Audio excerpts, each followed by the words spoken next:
Therefore, let me explain to you why do I feel bewildered, perplexed, confused. There are three reasons. Number one, as I have already told you, the very fact that the college like Joshi Medical College has invited me makes me think that several eminent persons must have already addressed on this particular topic. Forget those worthy eminent predecessors. I cannot ignore that person like Jagruti, who actually spoke as the first speaker here. Then Mrs. Sangeeta Mohanty, then Mrs. P.M. Mada Jokekar, and Professor Prashant Dharmadikari. In fact, their speeches also create a kind of diffidence in my mind. I realize whether I will be able to do justice to the expectations on the part of the organizers, whether I will be able to carry forward, forget enriching, the legacy of all these predecessors and previous speakers. So that is the reason number one, why do I feel bewildered, perplexed, and confused. Secondly, the audience is well aware of the fact that immediately after my speech, there will be a sort of symposium on cultural diversity. Naturally, all of you expect me to set the ball rolling. Actually, that thing also generates a kind of worry, anxiety, fear in my mind, whether I will be able to fulfill all your expectations. And thirdly, all of us know that this particular symposium is organized in honor of 75th year of our freedom. Azadi ka Amrit Mahotsav. The audience naturally wants me to deliver that kind of a speech which must be befitting the occasion. I think you share my view that all these expectations are so tall that very fact makes me worried, anxious. Somebody of you may raise the question, and that question will be quite legitimate. That gentleman or that lady might ask me, if at all you are so much worried after action, why have you accepted the invitation? Question is legitimate. I think it is therefore my duty to answer that question as well at the outset of my speech. When Professor Prashant Dharmadikari came to my house with a view to delivering that particular letter of invitation, even that time also this thought definitely touched my. Similarly, and you will all be astonished to know that another Sanskrit shloka dawned in my memory. I remember that particular shloka into my head. What is that shloka? Rajanasya samsarga tasya unnatiga purushana manushangena sutram shirasya. Is it not a passive that the company of the you enables an ordinary person like me to walk on the path of this particular Subhashita, this particular Subhashita refers to us in the second line of that shloka. When you Purushana Manushangena Sutram Shirasya. It is the company of the French and which enables an ordinary water grade to reach new heights. Even to reach the Shiragam of the idol of the god. And when that particular that particular slok adopted in my mind, I thought I must accept that particular talent because the interaction which I am going to make with you will definitely leave deep and valuable imprints on my mind, which will shape my further traits. Though I do feel bewildered and perplexed, the confidence in my mind that the interaction is going to leave deep impact on my mind has brought me here. And actually, that is why I have decided to comply with this invitation. This is why I am standing in front of you. Professor Dharmadikari also gave me the information that the college has acquired autonomy. And therefore, I think it will be very appropriate on my part to refer to the fact of autonomy of your college. Let me first of all congratulate all of you that because all of you have become members not of an affiliated college but of an autonomous college. Don't you know that the new education policy accepted by all of us in 2020 is so remarkable that it places on our shoulders huge responsibilities. And therefore, it is good that we have come together here in the 75th year of independence when this particular national education policy expects us to do justice to our Indian cause. I have just noted 5 significant features, salient features of the new national education policy. Number 1.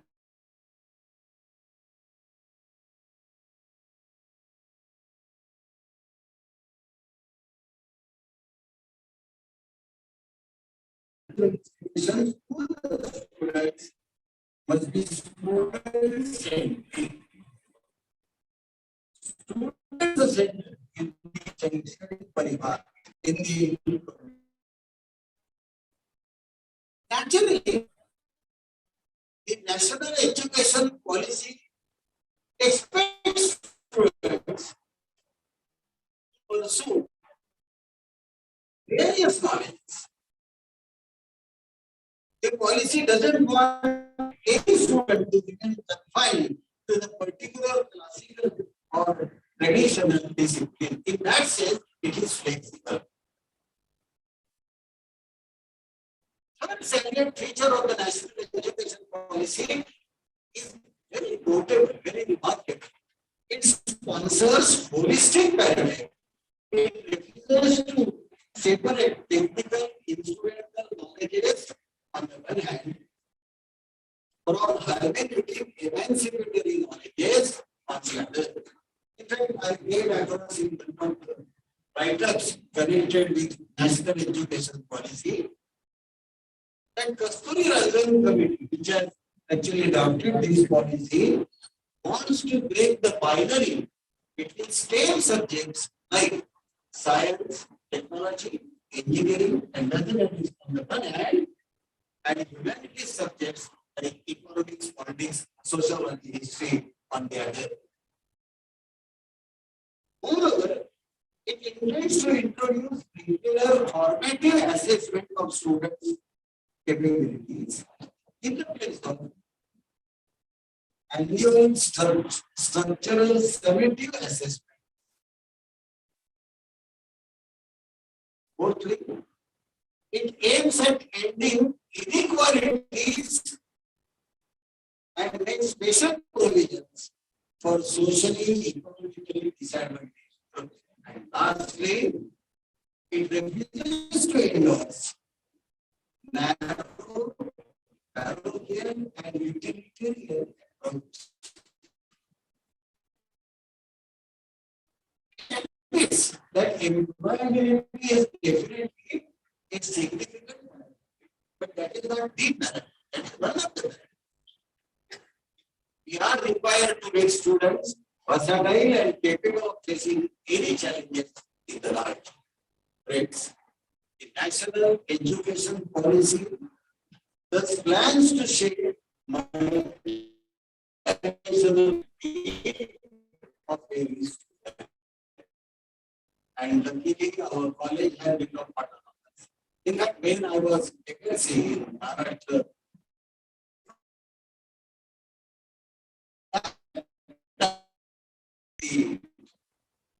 not Maharashtra came to see me for a particular.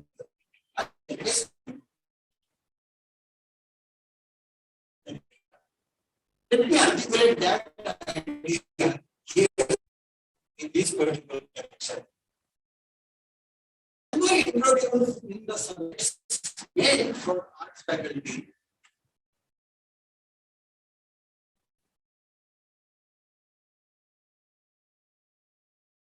will it not therefore students' trajectory to be professor and simultaneously to be a collector of entities? Please give a thought to this kind of ideology, because the young national education expects all of us to be innovative, imaginative, and to do the needful as a result of which our students, future generation, will be able to face all types of challenges. Let me turn to the topic of today's symposium. May I tell you, I have decided to talk on the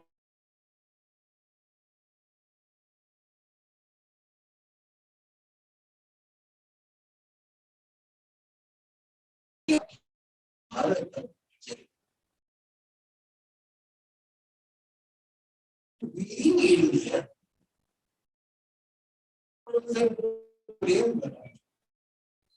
refer to different disputes, clashes, divisions. Causing a great amount of headache to all of them. She is right. Do we not know that very unfortunately, somehow, very narrow and parochial loyalties are dominating. Unity of India is in India. Let me therefore explain to you why I have decided to speak on this particular topic. I have chosen this particular topic for the loud thinking on my part. This is number one. You all know that on 15th of August this year, we are going to complete 75 years of our freedom. Please remember, it was Honorable Chandrasekharendra Saraswati who was then the Shankaracharya of Kachi Karukuti. That authority issued a one-line statement on 15th of August 1947. That one-line statement is immensely valuable. It raises the issue: we have become free. When shall we become independent? I think the question is very valid. No doubt. During the course of 75 years, certain steps have definitely been taken to facilitate the conversion of freedom into independence. Very recently, the Ram Janmabhoomi has witnessed a great ceremony of Bhoomi Pujan.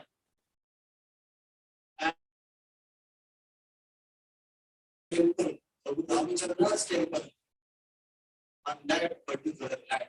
This itself is an example of converting freedom into independence. Don't you know that ultimately will be inaugurated.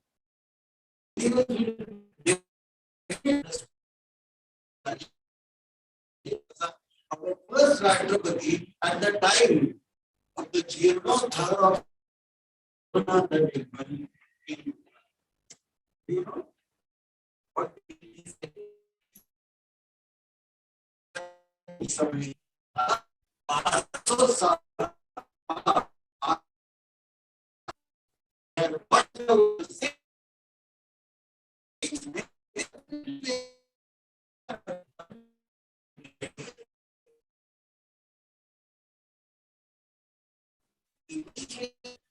freedom.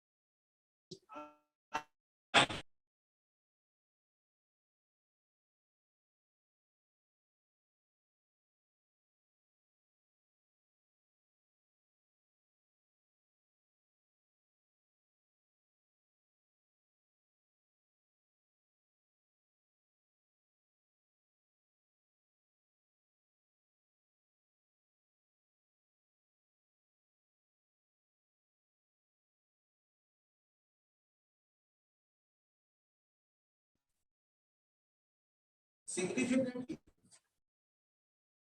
he has asked us to stop borrowing from abroad. Are Baba, why to go on borrowing from Europe and America and from other countries? We do have a big amount of pages of thoughts from Bengal and Upanishad. Actually, you must have read the biography of Dr. Ambedkar written by Dr. Dept. On one page, Dr. Dept reminds us of the big tradition from the days of Upanishads to the days of Phule and Ambedkar. This is the tradition of the forefathers. What did they do? They asked us to pick up eternal values from ancient ethos adapted to the present circumstances. And secondly, all these reforms from Upanishadkas to Baba Ambedkar have also asked us to pick up from the foreign countries and adapt them to our indigenous conditions. जो प्राचीन है प्राचीन से सुसंगत करना और जो विदेश का है उसको स्वदेश के साथ सुसंगत करना. Right? That is also the meaning of the conversion of freedom into independence. I think Jagrati has been directed to certain obsolete conventions, customs, which are definitely unacceptable. We cannot afford to continue, but superstition, conventions, customs. The time has come to say goodbye to all things. Come on, let's come. And to say that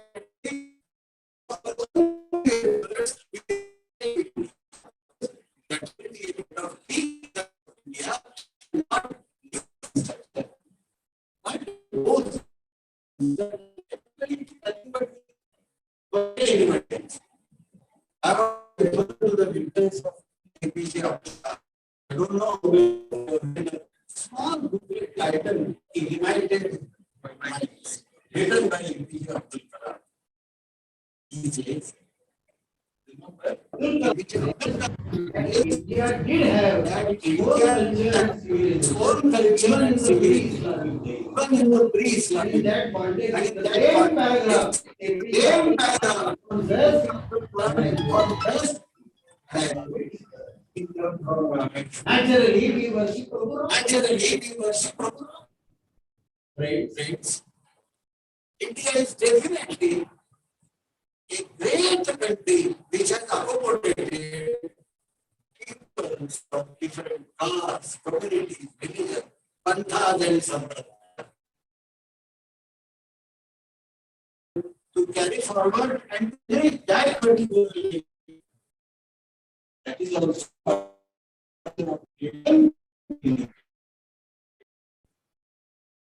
friends.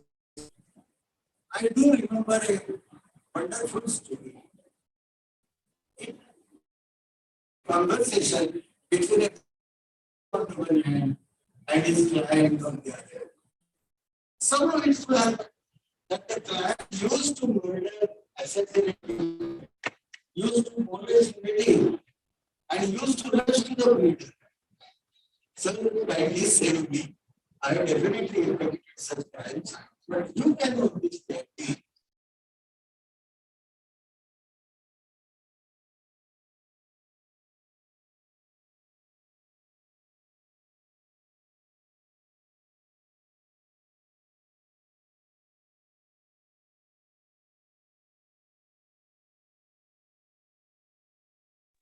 And suddenly the same crime criminal emerges there. And the pleader being adequately annoyed, irritated, angry, bluntly tells him, don't come to me. I am not going to accept your appeal. I am not going to fight for you in the court, whether session court or district court. Sir, now you please save me. Haven't I saved you for 8 times so far? Please save me at least for the 9th time. I will not. The conversation goes on. In the course of the conversation, the pleader raises a rhetorical question. Don't you feel ashamed of all these anti-religious, adharmic kritya? My goodness, the client stands erect. Do you know what kind of question that particular criminal raises? Sir, you have called me adharmic. Yes, I know. I have committed so many mistakes, crimes, blunders. I have molested ladies, I have looted the fellows, I have murdered the people. But still, I claim myself. I have to understand the shock which must have caused to the pleader concerned. The pleader, being astonished, puts a question to him. How do you dare to call yourself Dhami? And do you know what kind of answer the client gives? Sir, although I have done all these useless things in my life, I have not so far run from the hands of the Dalit person. That is the significance in his mind.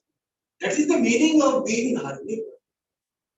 Bhagavad Gita rightly tells us, Adharmam dharmamitiya, manyate tamasavruta, sarvarthan viparitansya, buddhissa bharata tapasi.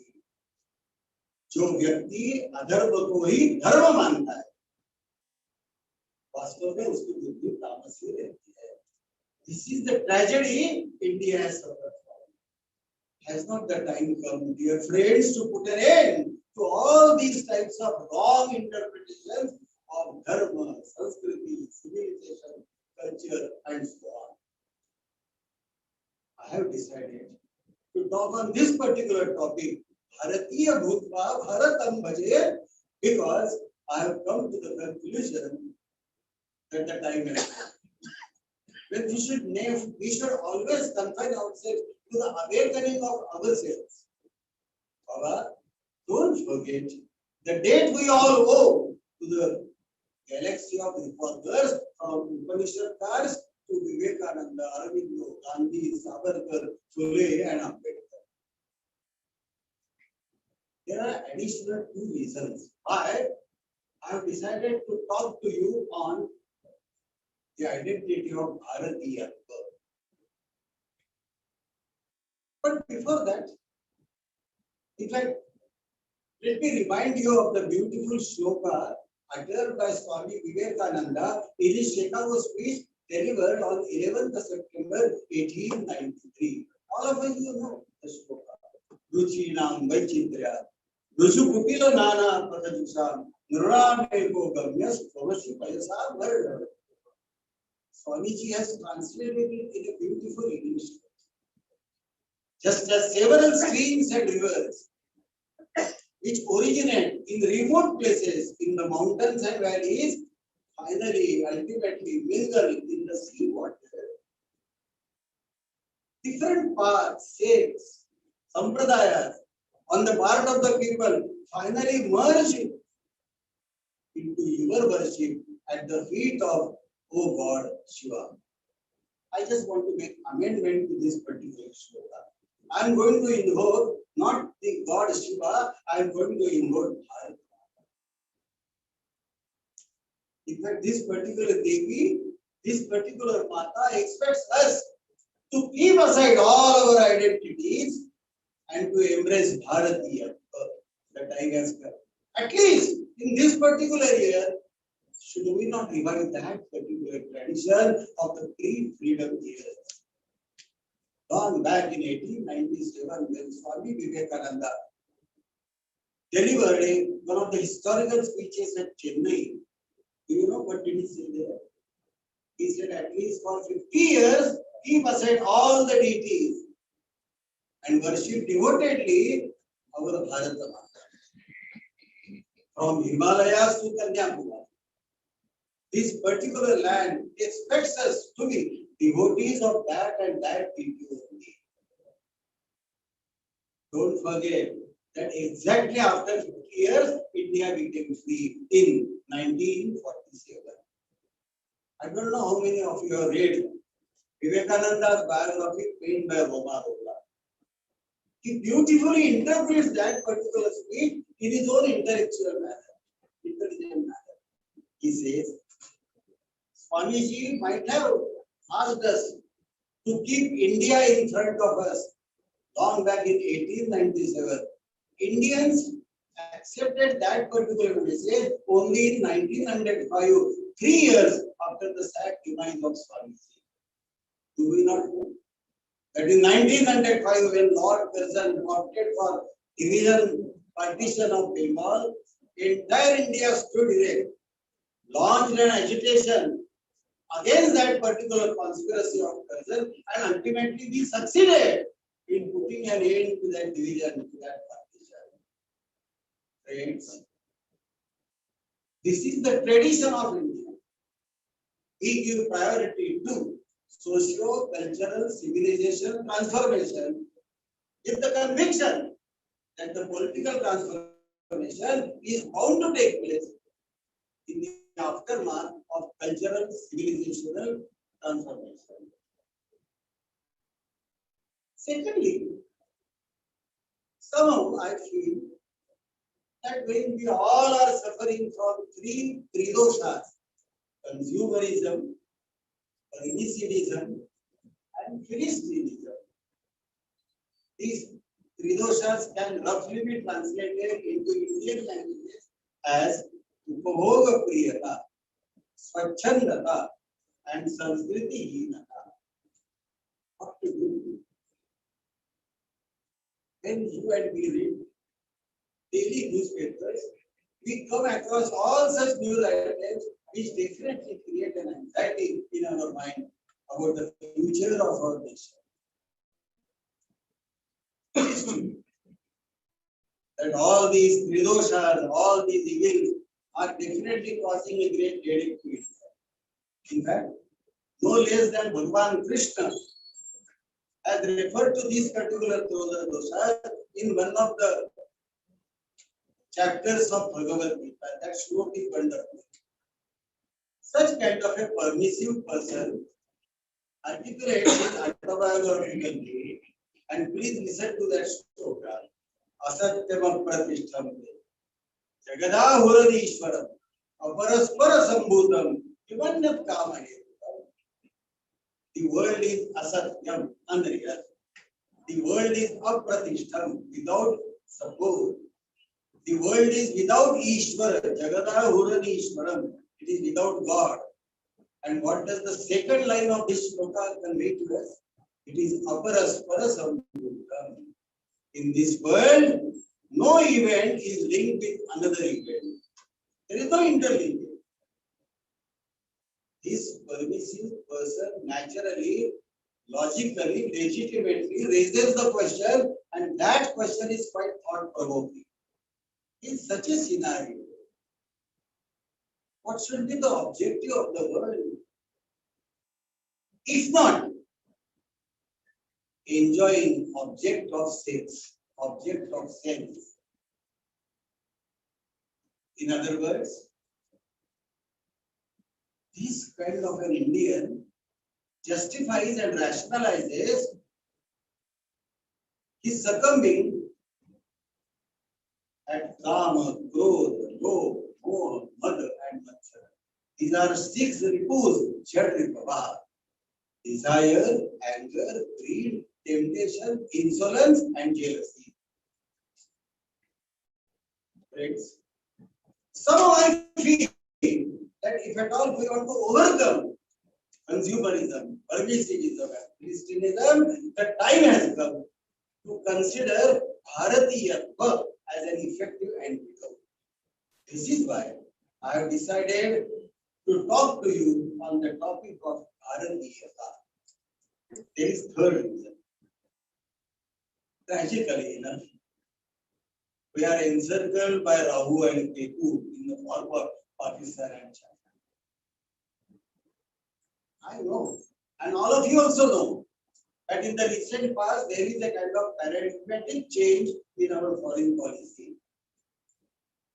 Don't forget that it was in 2017 that our military soldiers bravely stood erect against Chinese soldiers at Dokla. Just after that, in 2020, in the Galwan Valley, again, our brave and intrepid soldiers proved their mettle while fighting against Chinese invaders. Don't forget that it was in 2017 only that we decided to boycott a conference organized by China with a view to disseminating the principles of One Belt and One Road strategy of the Chinese government. 16 countries participated. India decided to boycott on the ground that your One Belt, One Road strategy is at the cost of India. We are not going to participate. I feel very proud to inform you that India's initiative was followed by European countries later on. Subsequently, other countries also started criticizing, attacking Chinese strategy. And now the entire world knows that China is no longer socialist or communist. It has practically become imperialist. And the first victim of that imperialism is bound to be India. That is why no less than Donald Trump coined the word Indo-Pacific area. Till that time, this particular area was known as Asia-Pacific era. Indo-Pacific area has emerged in the world. It has practically replaced Euro-Atlantic area. I naturally think when our leaders are shaping new foreign policy, when they are introducing paradigmatic change in the foreign policy, and when our brave soldiers are fighting against Chinese and Pakistani invaders, in the light of that particular bravery, when they have opted for surgical strike, hot pursuit, cold start, and reconsideration of no first use of nuclear power, is it not our duty to embrace Bharatiya? In short, dear friends, I have come to the conclusion that in this particular 75th year of our freedom, come on, let us take the pledge to convert our freedom into independence. Let us come together and keep aside our narrow identities and start worshipping और भारत माता. And thirdly, if at all we want to wash out the stigma of our defeat, which we have suffered in 1962, exactly 60 years before, I think we have no other alternative. We have no other. We must embrace Bharatiya. Naturally, a legitimate question pops up in anybody's mind. What is Bharatiya? All right, you may say, we comply with your opinion. But please elaborate, what is Bharatiya? One thing is certain.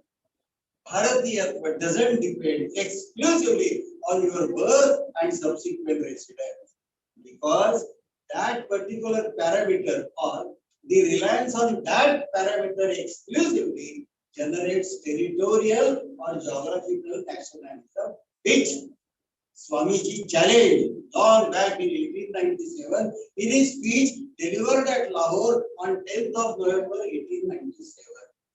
He has given us beautiful definition of India. Don't forget, Swamiji stated there, India is the union of those hearts which beat to the same spiritual tune. Mere residence, mere birth can be considered as one of the parameters, one of the ingredients. That is not the parameter.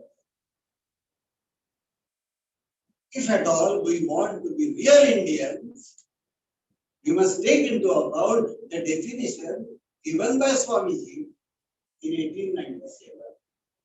And that particular definition also gives us the mission for everybody's life. Here, I want to present to you a kind of comparison between what Europe thinks and what India thinks. As a specimen of European thinking, let me refer to one of the Russian novels published in 1955. The title of the novel is Not My Bread Alone. It was written by Dudinsev, a Russian author. Those were the Stalin. Of course, it was the beginning of Stalin era. Because all of us know that it was on 5th of March 1953 that Stalin died. And 1950 was the emergence of Malenko, Bulgarin, Nikita Khrushchev, and so on. Dudinsev presents to us the hero in the form of Lapatkin, a great scientist. Somehow he feels that his invention must receive recognition, acceptance from the government of Stalin. The poor fellow tries his level best. Very unfortunately, the villain of the novel, one Mr. Drazdov, who was the bureaucrat of those days, he somehow put his foot down. He decides not to allow Lapatkin to go ahead and to receive that particular required certificate and recognition at the hands of Stalin. What does he do? He first offers him bribery. Please accept Savarnacha. Please accept bonus. Please accept promotion. Mr. Lapatkin says sorry. I don't want anything else. And all of us know that Sam, Dam, and then finally, the poor fellow is sent to one of the concentration camps there in Siberia. And a miracle happens on one day. Suddenly, accidentally, Lapatkin in his jail receives a letter not less than Stalin himself. The letter conveys to him, we are happy to accept your invention. We have decided to honor that particular invention, and at this particular moment only, we are going to give you full liberation from the jail days. Now imagine the kind of pleasure the scientists or Mr. Lapatkin must have experienced. Will you please put it off? Now Lapatkin says goodbye to Siberian concentration camp, comes to Moscow, steps down from the aeroplane, say on the Sheremetyevo airport.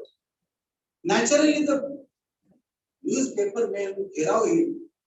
Only one single question they raise, Mr. Lapatkin, You have suffered for 15 years. We are unable to understand why are you so much adamant? Why have you refused to accept any kind of promotion, bonus, summer dacha? And ultimately, subsequently, why have you undergone that particular imprisonment, punishment? Why? Why? The answer given by Lafarkin is wonderful. He says, dear friends, man doesn't live by bread alone. That is why the title of the novel is Not by Bread Alone. Further, he says, man lives by the recognition for his work. This is European paradigm. This is European line of thinking. Now, what is Bharatiya thinking? Read the book written by Dr. Radhakrishnan. The title of the book, The Hindu View of Life. Dr. Radhakrishnan says on one of the pages, man doesn't live by bread alone, nor by the recognition for his work, nor by the accomplishment of desires, nor by the fulfillment of ambition. He lives by the life of spirit. That is why Swamiji has defined India as the union of those hearts which beat to the same spiritual tune. This is India. This is Bharatiya. You and me should legitimately question ourselves whether are we really Indians? Do we pursue this kind of purpose, this kind of mission in my life? Do we not get very happy if somebody says shabash, if somebody certifies me, if somebody offers recognition to me? No doubt, certificate, recognition do have their own role to play. Ultimately, we appear for the exam with the hope that ultimately we must succeed. The question is, should we say that that is the Eldorado of our life? Should we say that that is the terminal station in our life? Should we not go much more beyond that particular thing? And please remember, Jawaharlal Nehru has defined what is spiritualism. He has written a beautiful preface to the collection of papers written by Sriman Narayan. Nehruji says, I am a believer in practical Vedanta, practical spiritualism. And do you know what does Jawaharlal say there? Suppose there is a kind of housemaid in our family. Do we look at her as a servant? Or do we look at her as a divine being? There lies the difference. When we look at her functions, when we look at her as a servant, that very moment, you create heterogeneity and hierarchy. The very moment, on the other hand, you and me start looking at her as a divine being, you put an end to heterogeneity and hierarchy. You start thinking in different terms. You consider that particular lady as your sister, as your mother, as your own Xerox copy. Just as you are a divine being, she is also divine. That is spiritual. Swamiji has rightly raised several questions in one of his write-ups. And particularly, Swamiji here talks to us, educated people. In fact, Swamiji reminds us that India remains in Jhuggi Jhuggi. And therefore, do you know what does he say? Let India arise out of the peasant's cottage, grasping the plough, out of the huts of the fishermen, the cobbler and the sweeper. Let her spring from the grocer's shop, from beside the oven of the fritters. Let her emanate from the factory, from marts and from markets. Let her emerge from groves and forests, from hills and mountains. Is it not a fact that we, the educated people, very unfortunately have forgotten our downtrodden, destitute, marginalized, vulnerable sections of our society? The time has come when we should embrace these brothers and sisters when we should consider them as my own lives. Friends, Bharatiyata means embodied knowledge. No other land in the world sponsors this philosophy. We proudly proclaim that any Tom, Dick and Harry born in the world can see the God. The world has seen Ramakrishna Paramahansa. The world has seen Gadge Maharaj. And luckily, even today, if we look around, we do come across such great personalities. Let me give you the example of one gentleman, Appa Sahib Patwardhan, a Gandhian, J.J. He was a Kahidi in Ratnagiri jail during pre-freedom days. He came across Gandhiji's counsel long back in 1924. He heard Gandhiji speaking that we must put an end to Vyavasaya Bandi. Why should I call myself Brahmin and refuse to do the work of a Bandi, a Mehtar? And do you know, Mr. Appasaheb Patwardhan made an application to the jailer, allow him to do that particular work. The jailer refused the permission. And that time Dr. Ambedkar appreciated Appasaheb Patwardhan. There is a letter quoted by Gopal Guru, the present editor of the Economic and Political Weekly. Dr. Ambedkar rightly says that I fully share the views of Mahatma Gandhi, the views of Appasaheb Patwardhan. The time has come to break all these shackles. Swatantra Veer Savarkar also said the same thing. Vedokta Bandi, shackle number 1. Vyavasaya Bandi, Sparsha Bandi, Roti Bandi, Beti Bandi, Shuddhi Bandi and Sindhu Bandi. These Sapta Shrankhalas deserve to be broken as early as possible. Actually, that particular mission goaded and guided Swatantra Veer Savarkar, as a result of which, during those days, the entire Ratnagiri district became a sacred temple of Samata and Mamata. Friends, Bharatiyata means embodied knowledge. Bharatiyata also means integral unity. From Vyashti to Parameshti, all of us are linked with each other. Let us keep aside René Descartes, the French philosopher of the 17th century, who sponsored compartmentalized knowledge. We challenge that particular philosophy. Tyajedekam kulasya, gramasyarthe kulam tyaje, gramam janapadasyarthe, yatmarte prithivim tyaje. If at all I am linked with the entire cosmos, how can I afford to be Atmarata, Swahita? That is why we oppose capitalism, which Adam Smith and Ricardo justified by underscoring the principle of self-interest. The time has come. Please remember, great economists and thinkers of the world, Thomas Piketty and Joseph Stiglitz, have come ahead to accept this Indian philosophy of integral unity. If at all we want to put an end to kind of inequality, we must consider the entire world as linked with each other.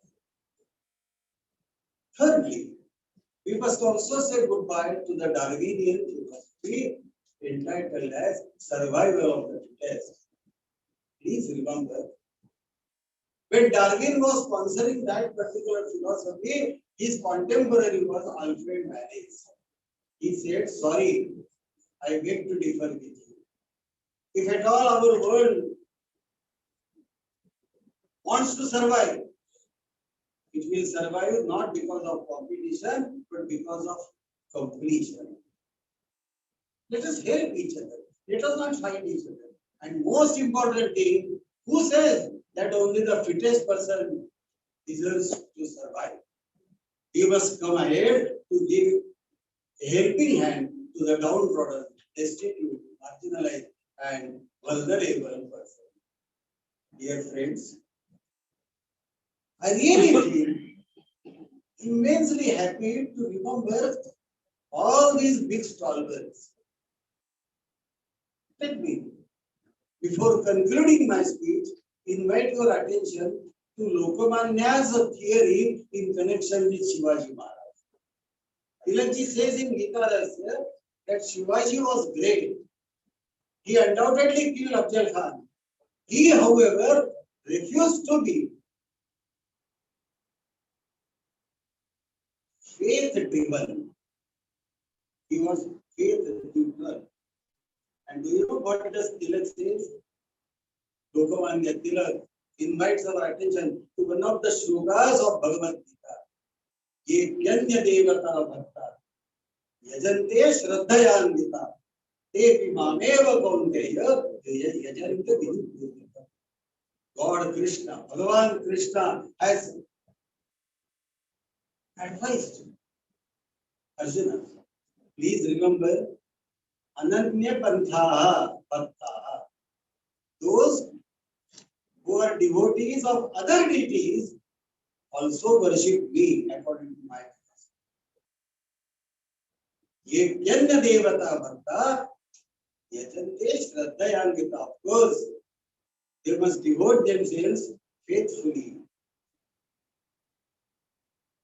In that case, I am ready to forget whether that particular puja is vidhi purvak or not. Tepi mameva kaunteya yajanta vidhi purvak. That being the philosophy which Jizamata imbibed on the minds of Shivaji, according to Tilak Maharaj, Shivaji became genuinely secular. That is our tradition. Dear friends, let me, at the end of my speech, read for you an appeal to the countrymen made by no less than Swamiji. I think that should be the befitting culmination of my loud thinking titled Bharatiya Bhutva Bharatam Vijay. Please listen to Vivekananda's appeal. O India, with this mere echoing of others, with the base imitation of others, with the dependence on others, this slavish weakness, this vile, detestable cruelty, will you be able to scale the highest pinnacle of civilization and greatness? O India, forget not that the ideal of thy womanhood is Sita, Savitri, and Damayanti.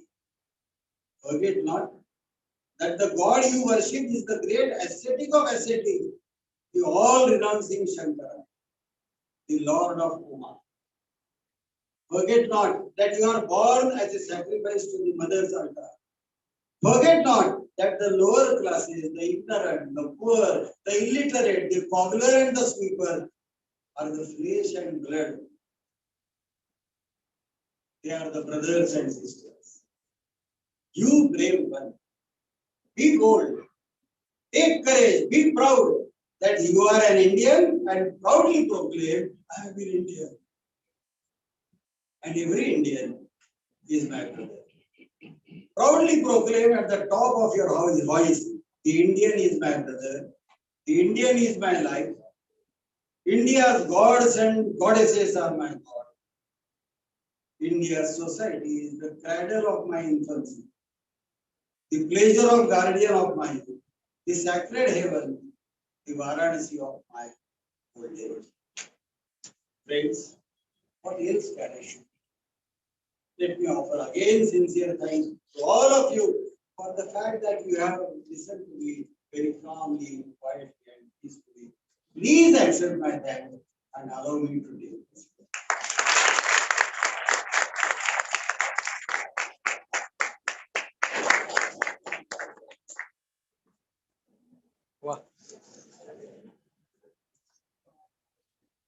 What a wonderful speech, sir. Thank you so much. We are very glad and grateful to have you, sir, with us. As you rightly said, sir, let us worship India through being Indian. It's really important for us to remember this and follow for the further of our life. Now, with his speech, if you guys have any questions to ask him, you are free to allow and ask him questions. Is anyone from the audience? Only request, please ask simple questions. Sorry. Where is my mobile? हे mic दे रे जरा पण चिराग काय असेल तर विचार wireless घे ना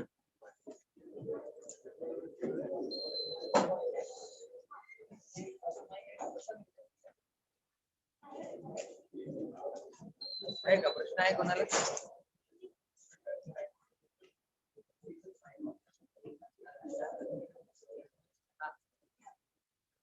चालते की बोल दे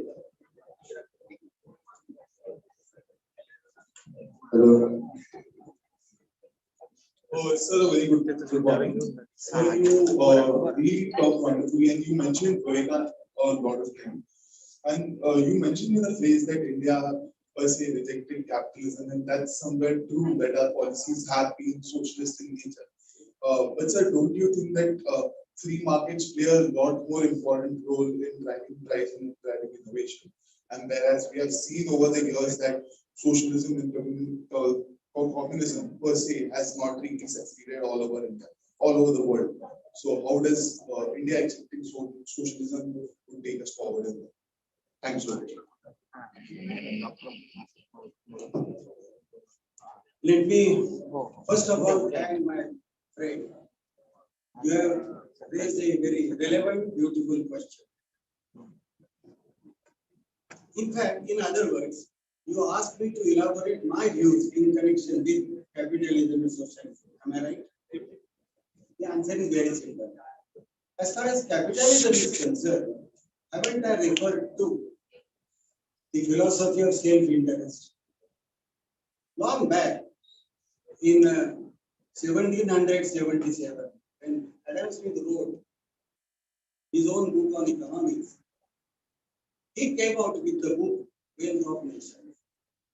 You know probably that immediately in those particular post-publication days, Great Britain underwent industrial revolution. And all of us know the consequences.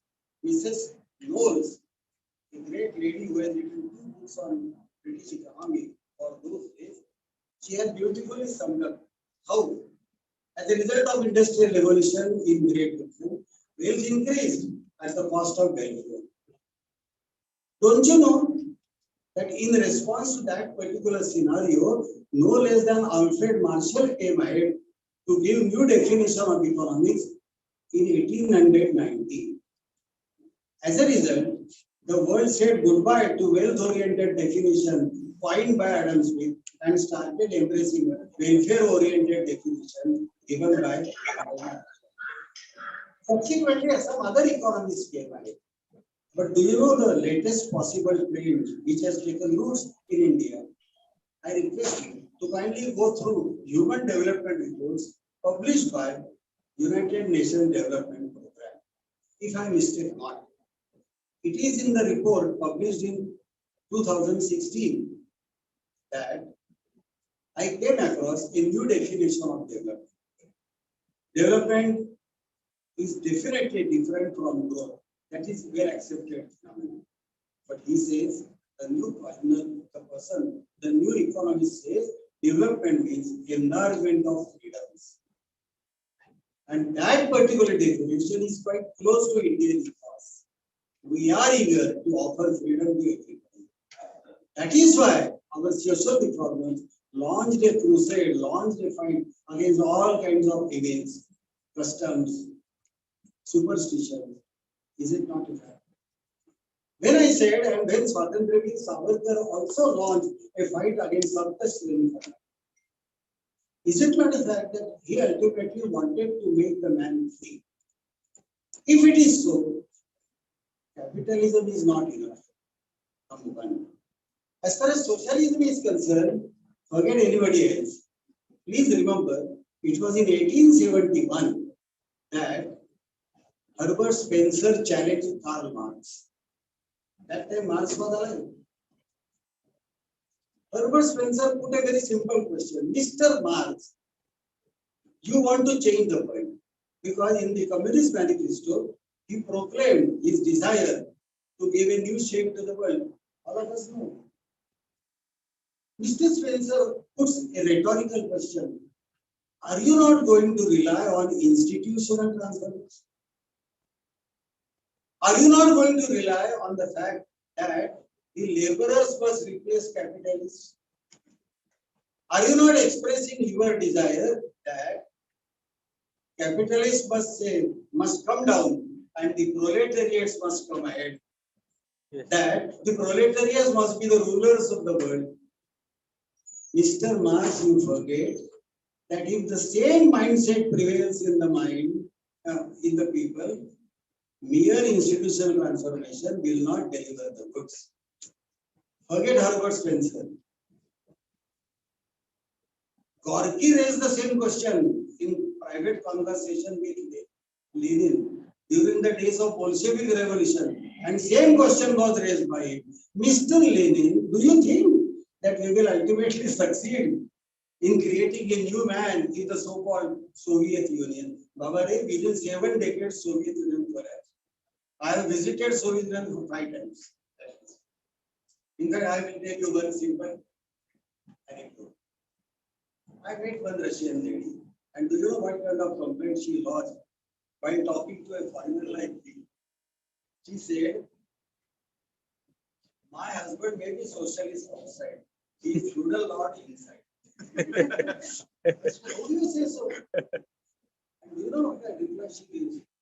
She said, that rascal goes on drinking, and the Russians drink not through sipping, they opt for gulping. He drinks, comes home and beats me. If it is so, how can I call him socialist? The most significant attack launched by Mahatma Gandhi and later by Deen Dayal Upadhyay runs as follows. Don't rely on state. Nikita Khrushchev definitely tried to put an end to Stalinism. Exactly after 30 years, Mikhail Gorbachev came ahead to put an end to statism. And the moment he launched a fight against statism, Soviet Union collapsed. I think I have given you the answer. Thank you.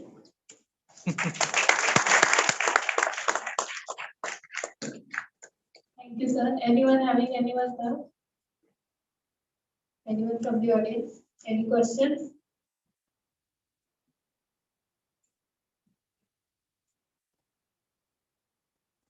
All are speechless and questionless now.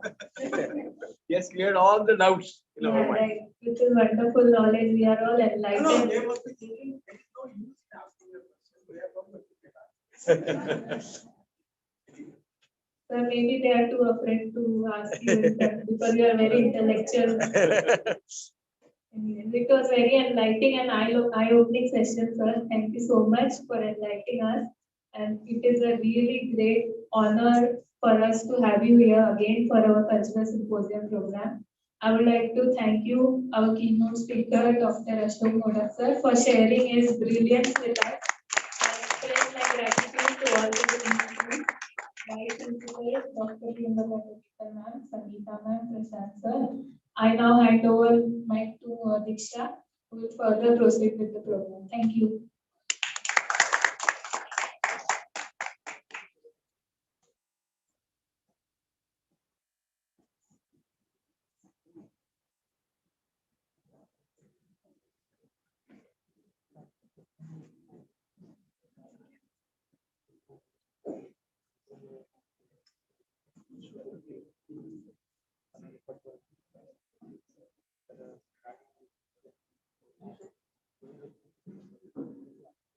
Hello. Good morning to everyone present here. I am Diksha Dekle from Bachelor of Arts in Mass Media and Communication. I would like to thank today's keynote speaker, Dr. Ashok Modak sir. Thank you for providing us with your knowledge, and I'm sure that your knowledge and guidance will be of great help to us. Then I would like to thank our beloved principal, Dr. Suchitra Naik ma'am, then our vice principal, Dr. Priyanka ma'am, Professor Subhash Shinde sir, and Dr. Mahesh Patil sir, all the IQAC coordinators, library coordinators, self-finance course coordinators, and convener of the symposium, Dr. Sangeeta Mohanty ma'am, all the teachers, helping staff, and all my dear friends. Thank you.